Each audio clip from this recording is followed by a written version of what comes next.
Assalamu alaykum hürmetli radio anlıqçılar. Adabiy anlatış programımızda anglışınlarını qarşı alımız.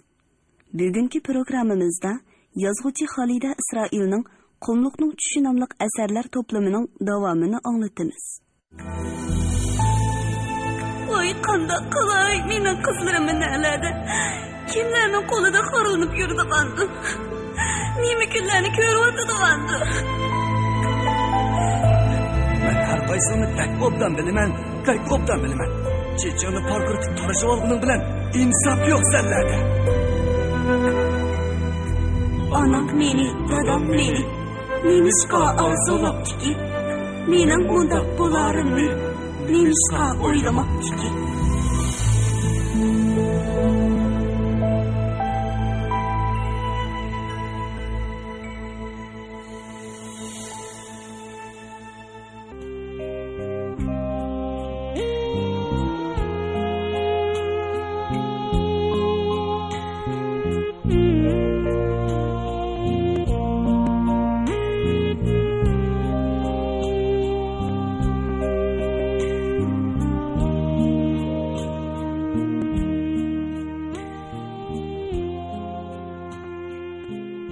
İşxonaga kirishimga ustilimdagi aynakning ostiga bostirib qo'yilgan pochta otkirtkisiga ko'zim tushdi.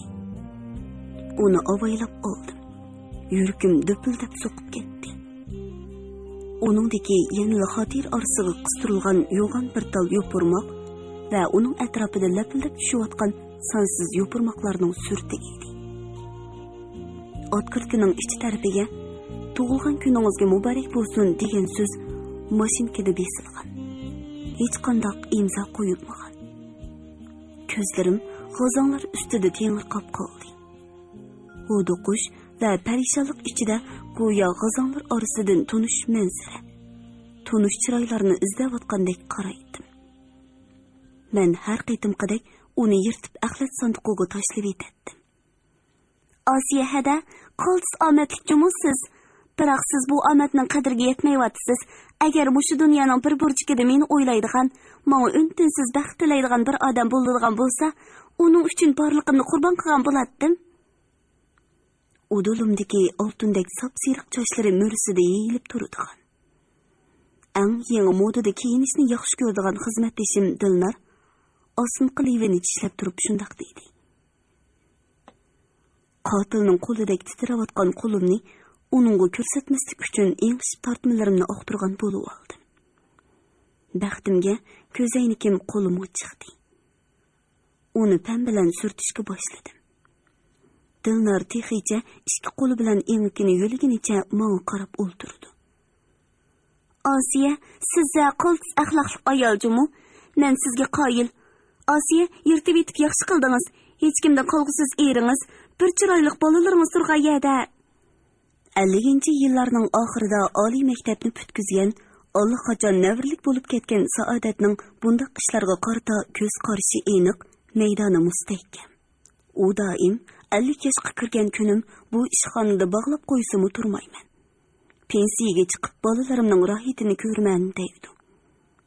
Ammo uning qachon 50 yoshga kirdiganligini hech kim bilmaydi. Voy Osigul, bugun tug'ilgan kuningizmi? Mundaq ishlardan bizni xabarlantirib qo'ygan bo'lsangiz, uyingizda bir oqshom o'ltirib toza tabriklamasmiydik.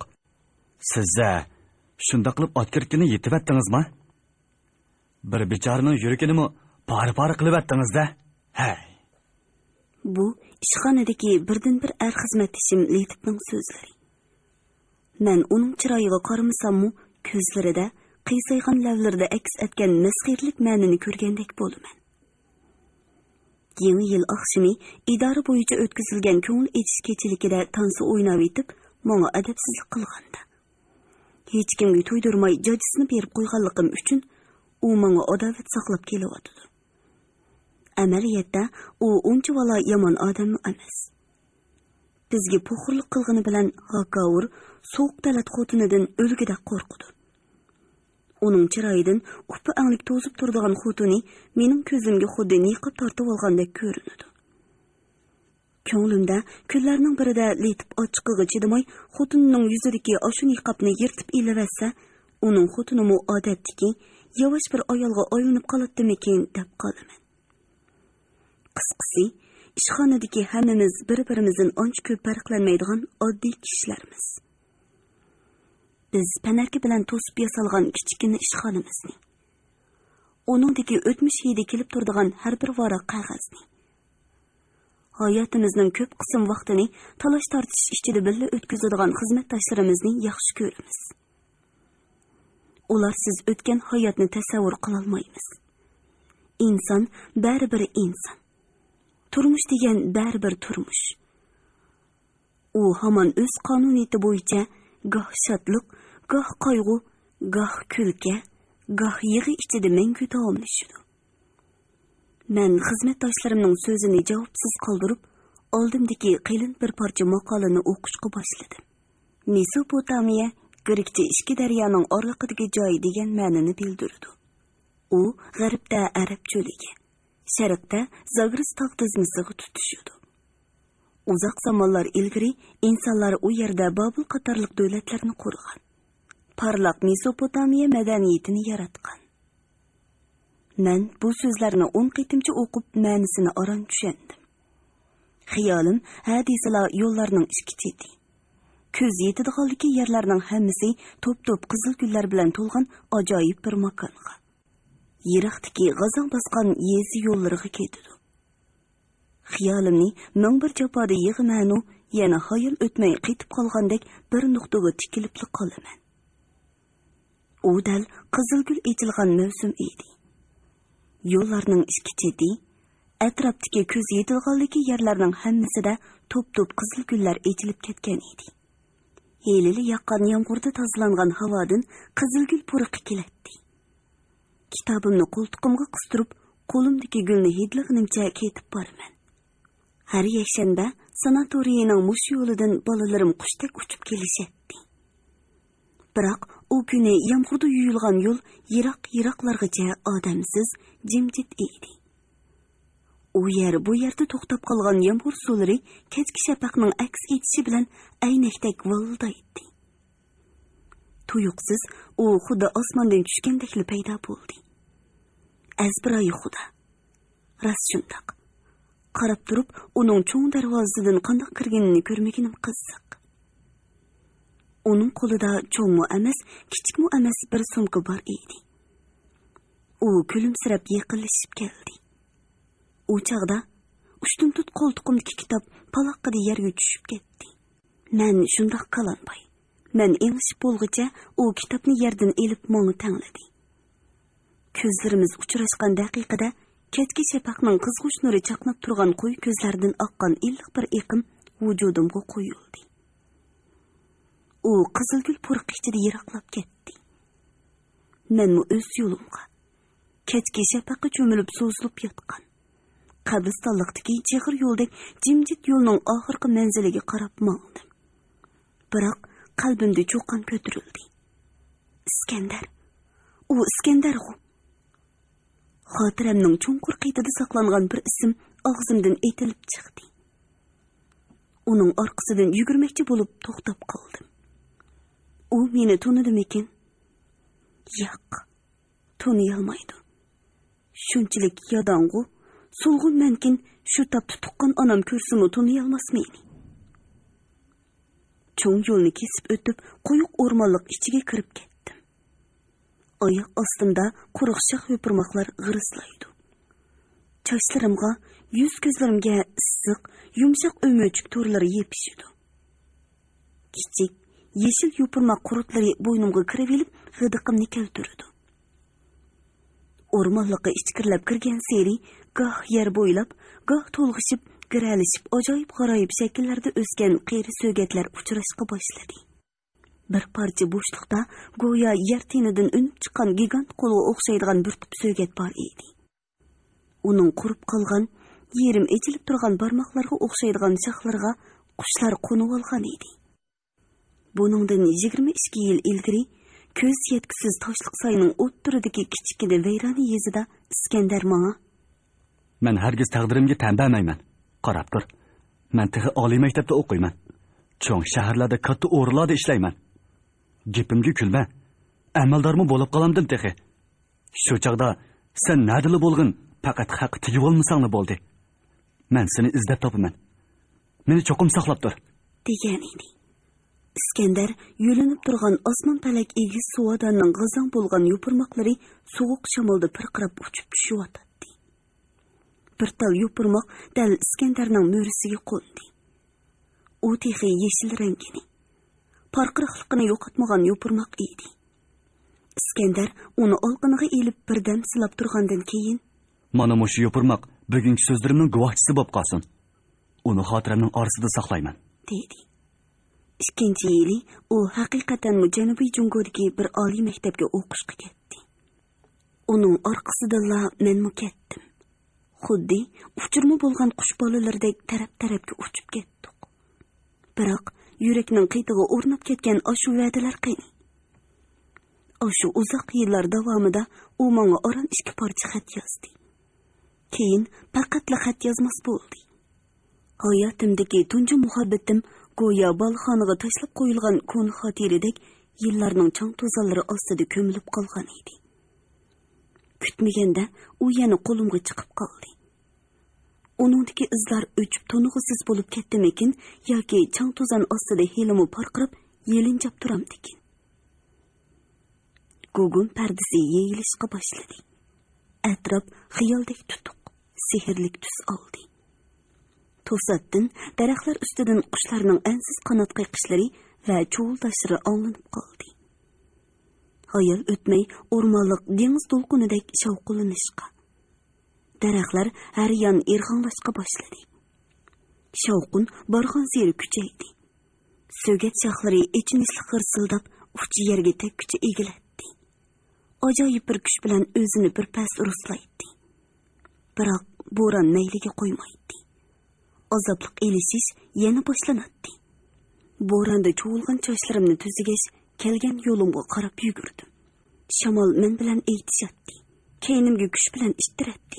Chochlarimni cho'p o'ynaydi. Ko'nglimni ko'ptiratdi. Xuddi bolalik vaqtlarimga qaytgandek bo'ldim. Shamolga qarshi mushundaq menish menga ajoyib ko'ngillik tuyuldi. Yiroq qadimki zamon bilan yaqinqi o'tmish o'ttirisida, hisiyatsiz tarix bilan qalb sadolari o'ttirisida ana shundaq yerim kun elishdim. Charchab mojalim qolmadi. Tushdan keyin hammamiz doktorxonaga yana bir xizmatdashim Parizani yo'qlab bordik. Shunda qovul, go'zal ham tetik bir ayol o'riqlab bir tera, bir ustixon bo'lib qopti. Bechora uyim, bolalarim xizmatimda tinim topmaydi. Rakning oxirgi bosqichi ekan. Ko'nglida hammani to'yib turish kerak, to'kilib yig'ladi. Bizmi yig'ladik. Uning uchunmi, o'zimiz uchunmi yig'ladik. U ishxonamizning guli. 2 oyda bir chiqadigan jurnalımızning to'rigi edi. Husndimi, aqldimi bor. Hamma kishining zo'qini keltiradigan haqiqiy ayol edi. Dunyoda kamolatga yetgan go'zal shaylar nihoyatda oz uchraydi. Biroq haqiqiy go'zallikning umri qisqa bo'lishi bir qonuniyatmidi. Qat-qaytidan so'lishib, qurishqa boshlagan bir tal gul kuyib, erib, eqib tugigan.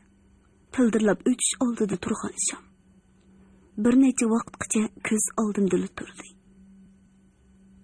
Kechda uyga qaytganimda bolalarim televizor ko'rib o'tirgan bo'ldi. Ular televizorning oldida cho'ng bo'ldi. Televizordan bek ko'p narsalarni o'rgandi. Bizning shu yishimizda ko'rmagan, anglamagan olam aeroplani, mashina odam, olam kishilari va uchar taxsi haqidagi paranglar. Ayollar o'ttirsidagi nurg'un ishlar ular uchun sir emas. O'ttir maktabda o'qiyotgan o'g'lim Mikail Jordan bilan Mikail Jackson to'g'risida xuddi o'z sinfidagi biror savodisi to'g'risida so'zlayotgandek ishonch bilan so'zlaydi.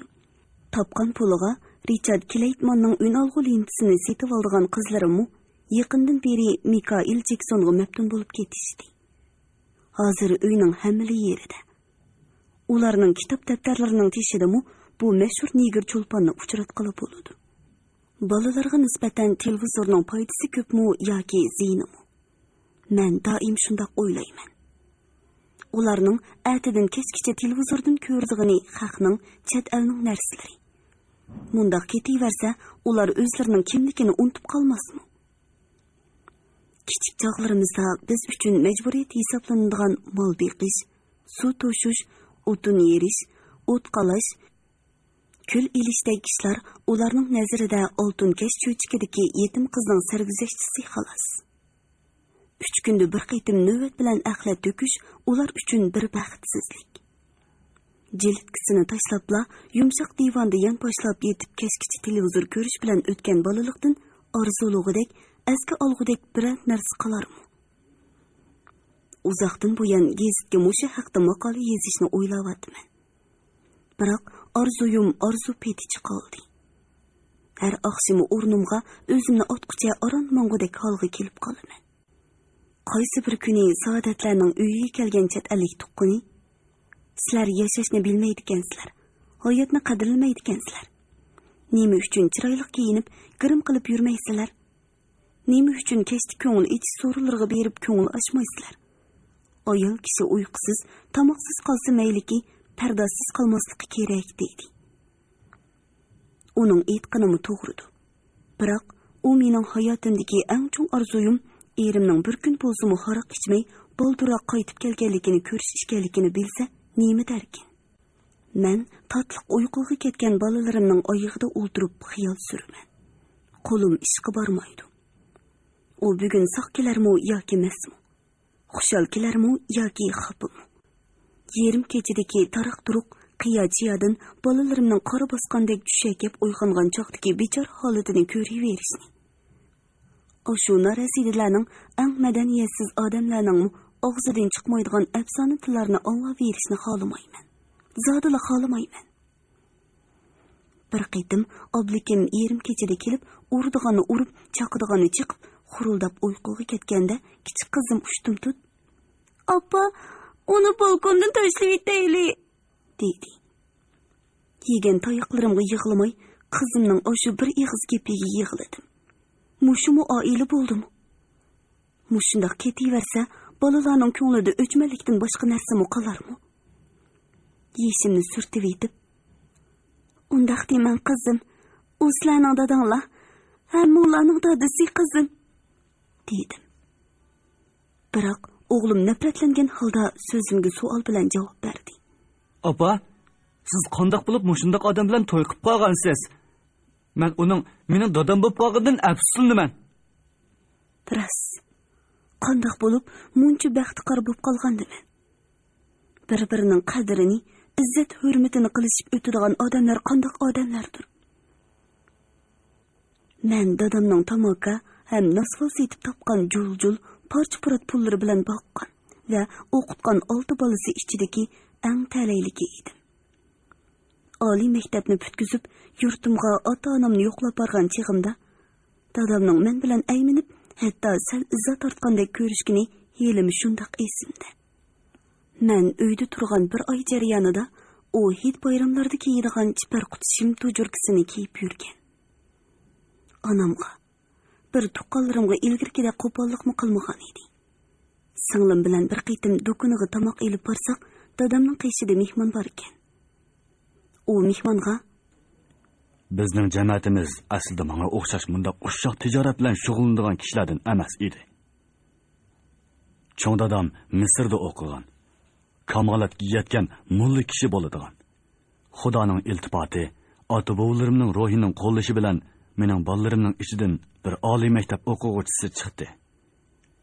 Buni o'ylasam, bola boqaman deb chekkan jafoyim ko'zimga ko'rinmaydi", deb aytibdi.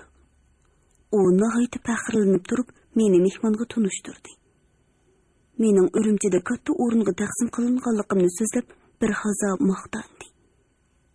Bechora dadam.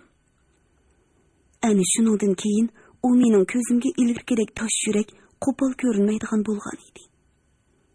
Bir oydan keyin Urumchiga, ya'ni dadam kishilar oldida maqtangan katta idoraga ketdim. Dastlabda musofirchilik, yolg'izlik xiyli ig'ir keldi. O'zim cho'ng bo'lgan nomrod, ammo avot oilam. Bir tuqqanlarim, ota-onam ko'z oldimdan ketmaydi. Shu kunlarda menga qo'lini sungan. Kundek ochiq chiroy, illiq mehri bilan qalbimni isitgan do'stim Mahinur bo'lmagan bo'lsa, istutak ichidagi bu sovuq, mehrsiz shahardan ketib qolgan bo'lardi. U oliy maktabni mendan 1 yil ilgari bitkizgan, egiz bo'y, oq yuzlik, yo'g'on qora ko'zlari chaqnab turadigan qiz edi. Tom qora chechini bir tal qilib o'rib, beshig'i chambarak shaklda o'rib oladi. Bu uningga bek yarashatdi. Men uning chiroyliqligiga, sho'q, erkin mijoziga havas qilardim. Uning yigiti Oblikimmi mening nazarimda dunyoda eng ko'ngildagidek yigit edi. Shanba yakshanbalarni uchimiz birga o'tkazatdik. Har qitim Oblikim kelganda ularni xoli qoldirish uchun sirtqa mongsam, Mahinur, "Oblikimning kelganiga xafa bo'ldingmi nima? Undaq bo'lmasa biz bilan birga o'ltiravera, Oblikim ikkimiz bir-birimizga qarashib to'yishibmi bo'lgan?" deb qo'limdan tortib o'ltirg'izib qo'yadi. Oblikim kelishgan, chaqchaqchi yigit edi. Uning bilan paranglashib o'ltirish kishiga intayin ko'ngillik tuyuladi. Ba'zida uchimiz bog'chalarga, shahar sirtiga berib, puxodan chiqqıcha o'ynab qaytatdik. Yakshanbalarda o'ltirish, to'y joylarga birga boratdik. Bu jarayonda menga taklif qo'yg'ishlarmi bo'ldi. Mahinur bilan Oblikimmi bir necha sovg'atishini soyi qilib beqishdi. Hammasilar xeyli yomon emas bolalar edi. Biroq Oblikim bilan Mahinurning menda qoldirgan ta'siri shunchalik kuchli ediki, men dunyodagi qizlarning hammasi Mahinurga, yigitlarning hammasi Oblikimga o'xshash kerakdek tuyuladi. Oldimga kelgan yigitlarning hammasini Oblikimga selishtirdim. Ular yoki Oblikimda qomatlik emas, yoki uningdek chaqchaqcha emas, yoki bo'lmasa uningdek qo'li ochiq emas bo'lib chiqadi. Xiyol qilsam, nini yaxshi bolalarni ana shunda qilib qo'ldan berib qo'ygan ekanman. Ular 2-yili oktabrda to'y qilmoqchi bo'lib yurtiga ketishgan edi. Bir oydan keyin Oblikim o'zi yolg'iz qaytib keldi. Bir kuni u meni yo'qlab kelib, azoblangan holda Mahinur ikkisining to'y ishi qanday buzilganligini, Mahinurning ota-onasi topgan loyiq bilan to'y qilmoqchi bo'lib yurtida qolganligini so'zlab berdi. Shuncha yil yurib, Mahinurning mol dunyoga muncha herisman ishganligini bilmabdikanman, deb bekmo hasratlandim. Shuningdan keyin u pat-pat keladigan bo'ldi. Kuz oylarining sovuq ham tumonliq bir oqshimi u meni sirtqa chiqib oylanib ko'rishga taklif qildi. Ikkimiz qorong'u ko'chalarda, kishining yuz ko'ziga muzdek uriladigan namxush havoda yurib, shaharni aylandik. Qachonlardadir simildab yig'ishqa boshlagan yomg'ir ushtum tut adab ketdi. Ikkimiz yo'l bo'yiga tashlab qo'yilgan ko'ni qorovul bo'tkisiga kirib yomg'irdan panohlandik. Tamaki bilan qo'y terisining va chirigan yog'ochning purqi kelib turadigan kichikina bo'tki ichida Oblikim yog'och tomga choplashib turib, qalbidagi azob va muhabbatning naqadar cho'nqurligini, yolg'izlik, g'ayriblik dardida o'rtanayotganligini aytib, o'ksib yig'ladi. Osh kechini kirpik qoqmay o'tkazdim. Ichimda o'tdek bir narsa lovuldab yonatdi. Tomiqim qurib, nafsim bo'g'iladi. Men borliqim, yoshliqim va muhabbatim bilan uni baxtli qilishni, uning dardli qalbiga hamdam bo'lishni orzu qilatdim-yu, yana bir tarafdan yaqin do'stimning yaxshi ko'rgan kishisi bilan to'y qilishni xohlamaydim. Chunki ko'nglimning bir yerida ularning muhabbatining rostila tugishib ketganligiga ishonolmaydim, ham qiyolmaydim. Biroq men azobli ruhiy kurash qaynimidan texi uchib chiqolmay turib, texi bir qarorga kelmay turib, o'zimni to'yi bo'ladigan qiz holatida ko'rdim. Dal to'y kunimizga ulgurib, yurtidan qaytib kelgan Mahinur o'z hayoti badaliga mening muhabbat, baxt haqidagi xom xiyollarimni bichit qilyapti. Oblikim birar yilgacha mening chiroyimga qaramadi, yenimga yaqin yo'lamadi. O'ylasam, o'sha chog'larda qandoqmi uyni, Oblikimni tashlab beshim qaygan yoqlarga ketib qolganimga, o'sha kunlarni qandoqmi chidab o'tkazganimga hayron qolaman. Bu balkim muhabbatning kuchi bo'lsa kerak. Chunki men o chaqlarda oblikimni chin qalbimdan so'yatdim. Uning asta-asta Mahinurni unutib, reallikni e'tirof qilishiga tashna edim. Biroq Mahinurni oblikimla emas, menmi unuta olmadim. Uxlayotganda, tomoq yeyotganda yoki gaplashib o'tirganda bo'lsin, uning ikkimizning o'tirsida ishkanligini his qilardim.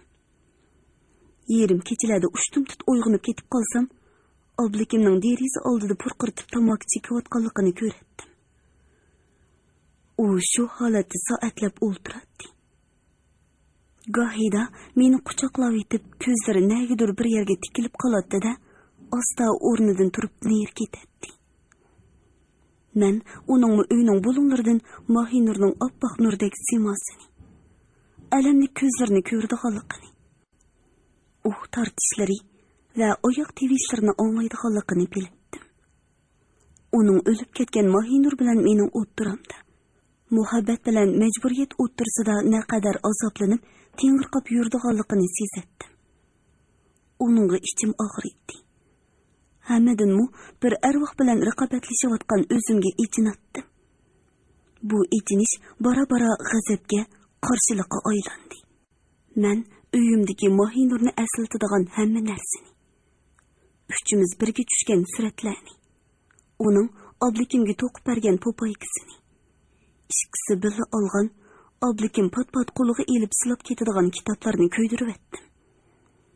Mushi ish tufaylidan oblikim menga tunji qitim qo'l tekkizdi. Men aslida shu chaqda bo'lsa-mu uyni tashlab chiqib ketishim kerak edi. Biroq men chiqib ketmadim. Keyinmi chiqib ketmadim. Shuni o'ylasamla o'zimdan qattiq nafratlanaman. Shuningdan boshlab oblikim hadislar haroq ichib olib meni urdigan bo'lib oldi.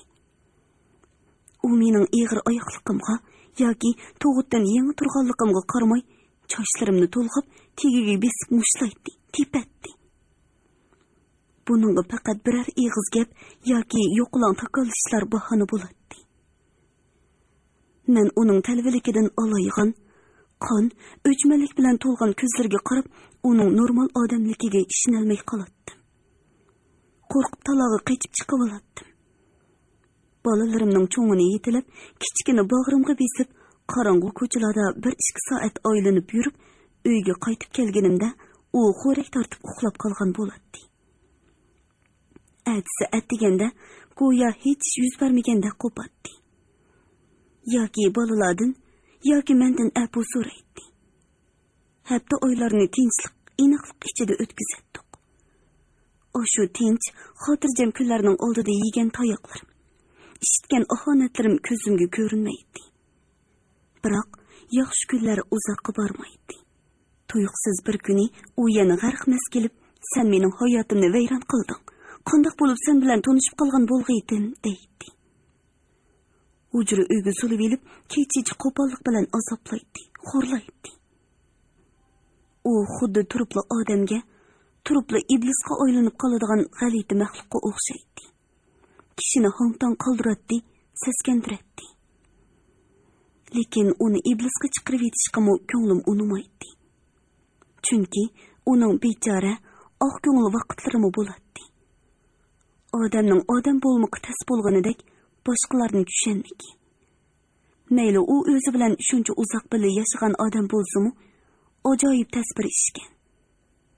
Men oblikimning mohiyatini, uning tug'ilishidan shundoq inson ekanligini, uning mundaq bo'lib qolishida o'zimning ayiblik emasligimni nihoyat ko'p yillardan keyin asta-asta tushundim. O'tgan kunlarimni ko'z oldimga keltirsam, uning meni hech qachon chin ko'nglidan suymaganligini, ozroq bo'lsa-mu qadrilmaydiganligini, hatto menga hech qachon astoydil muomala qilib boqmaganligini his qilardim.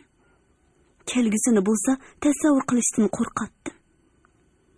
U go'yo tomon bosgan qabrlar cho'qchib turgan vahimalik ham azobli dalodek ko'z oldimga keladi. Yillardan buyon ko'zimni to'sib olgan xiyoliy pardalar elib tashlanib, xom xiyollarim barbod bo'lgandan keyin hayot men uchun yuk, azob bo'lib qoldi. Men xuddi kesal tekkan qushdek qanot quyrug'imni yig'ib, beshimni ichimga tiqib shumshib qoldim. Dunyoga harg'in, sovuq nazar tashlaydim. Biroq turmush g'imi, xizmat yuki menga birdam orom bermaydi. Odamlarning portlash xarakterida ko'payib, hayot yo'llarimizning etilib ketayotganligi, bulg'unib ketayotgan havo, tabiiy purqi va ta'mini yo'qotgan ko'ktatlar, barxan seri saqtilishib ketayotgan mollar va odamlar ruhim ham jismimga har minut, har sekund ta'sir ko'rsatdi. Tuyuqsiz yer tavrab, egiz binolarning tagida tirik ko'milib qolishdan, rak kasaliga giribtor bo'lib qolishdan voyim yetdim. Bolalarim atdiganda eshikdan chiqib ketgandan tortib, kechda sog'-salomat qaytib kelguncha qadamda bir uchrab turadigan jinoiy delo va qatnash hodislarini ko'z oldimga keltirib yuragim suv bo'ladi. Men normal odamman. Bu dunyoda yashayotgan odamlarning hammasida bu xil ruhiy holat bormidi? Buni bilmaydim. Biroq bir atiyozda ishxonamda yiqilib qoldim. Doktorlar mening kasalimga aniq diagnoz qo'ya olmadi. Ilg'or davolash uskunalari va g'arbcha dorilar menga ancha ko'p ta'sir ko'rsatolmadi. Aksicha, o'sha qitimqi davolanishdan keyin texim jimg'irlashib ketdim. Men xuddi peli qo'rtidek xiyollarimdan to'qigan pinhon makonda o'zim bilan o'zim yashaydim. O'zimni go'yo 100 yoshlik mo'maylardek sezatdim. Amaliyotda men texi endi 39 yoshga kirdim. Buningdan 39 yil ilgari mushundaq bir kechada onam bir eski uyda tug'ut onasining yordami bilan meni tug'ibdi. Mening qiz ekanligimni anglab, menga qarashni xohlamay, beshimni tom tarafga burab yig'lab etibdi. Bechora onam. U balkim o'g'il tug'ish orzusining yo'q chiqqaniga yig'lagandi, yoki bu dunyoga o'ziga o'xshash baxtsizdan yana birini keltirgani yig'lagandi va yoki ikkili sabab bor. Ani shuningdan buyon mening tug'ilgan kunimdan xushal bo'lgan yoki uni esimda saqlagan biror kishi bo'lgan emas. Faqat bir tal pochta otkirtkisi, xotirda uzoq saqlangan yopirmoq. Jahonni bir ilib to'kilayotgan kuz yopirmoqlarla uning sirtida. Ular meni unutmaydi. Hayot baxsh etguchi lirik muzikaga o'xshash tanha, azobli qalbimni yilda bir qitim elitdi. Uy inson uchun panoh joy, oromgoh. U ham jannat, ham do'zax. Eshiklari mahkam yepilgan. Derisidan chiroq nuri porqirab turgan o'shu son-sanoqsiz uylarda har kuni, har soat kishilik hayotning ajoyib g'aroyib komediya yoki tragediyalar qo'yilib turadi.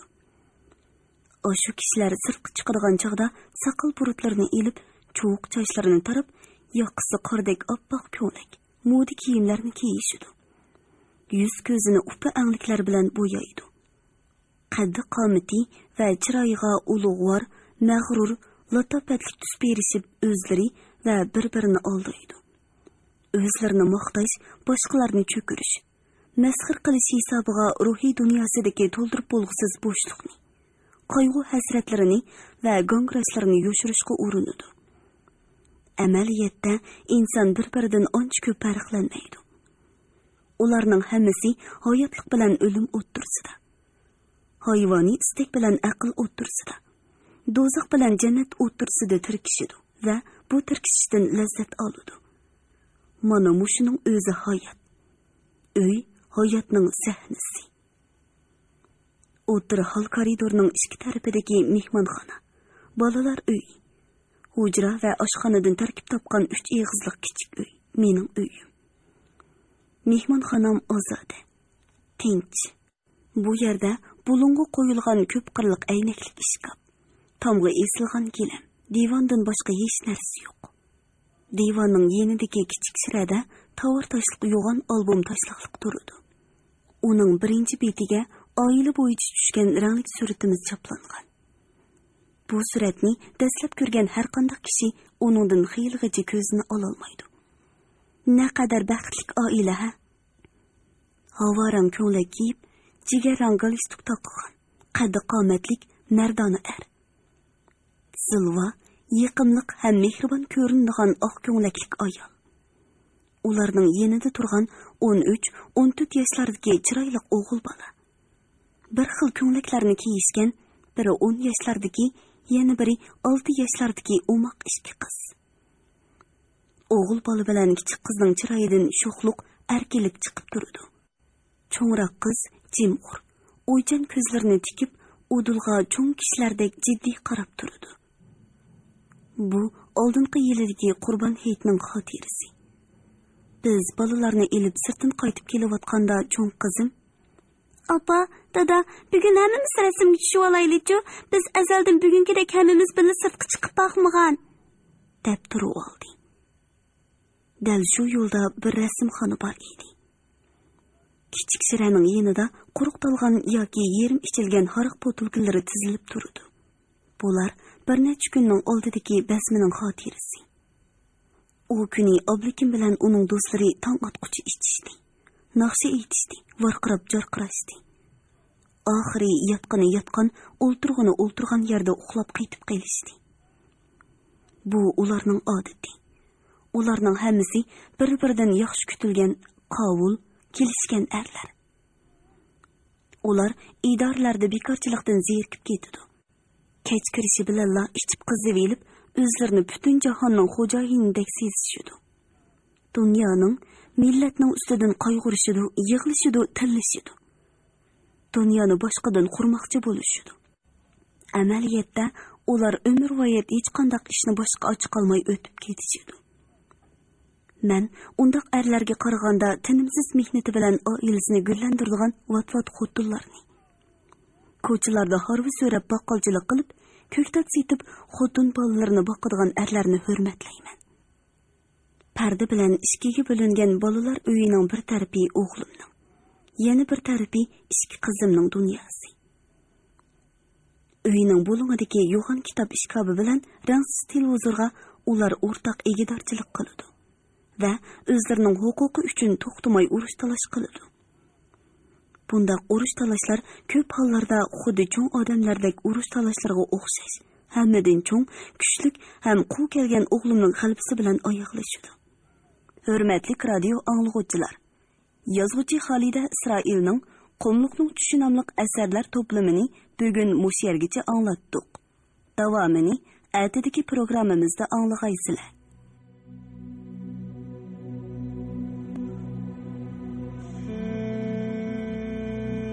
Eyda, oshnamning ismi nima?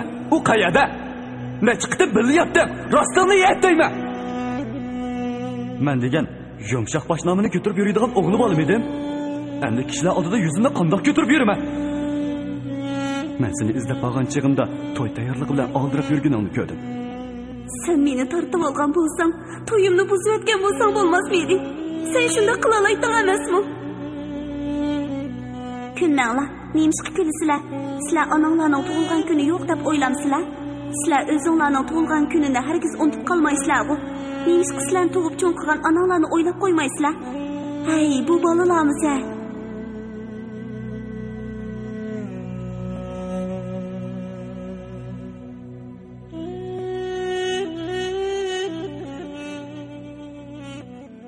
Bugungi programmamizning diktorlari Mahira Abdurashid, Shuhrat Abdurahmon. Ovoz texniklar Po'lat Tursun, Tahir Yasin. Mas'ul muharrir Ilhom Mahmud, Abdurasul Abdurahim. Nazoratchi Gulbahor G'upur. Bugungi adabiy anglatish programmamiz mush yerda oxirlashdi. Ertadagi programmamizda ko'rishguncha omon bo'lg'aysizlar. Xayr xo'sh.